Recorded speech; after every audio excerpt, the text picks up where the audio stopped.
Vaistinių tinklų Kamelija užsakymų šį rugsėjo atlikta reprezentatyvi visuomenės nuomonės apklausa atskleidė, 9 iš 10 Lietuvos gyventojų mano, kad žmonės su negale patiria diskriminaciją. Negalia mūsų visuomenėje dažnai apipinama klaidingais stereotipais.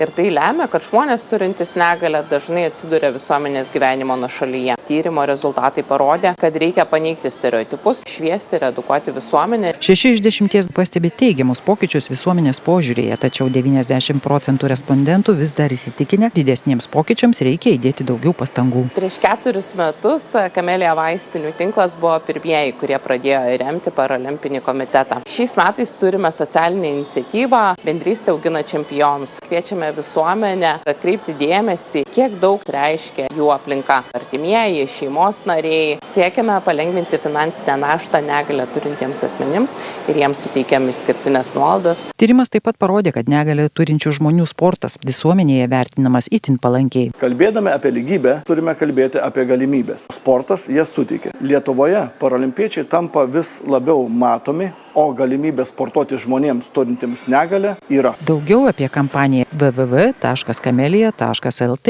ir naujienų portale 15min.lt.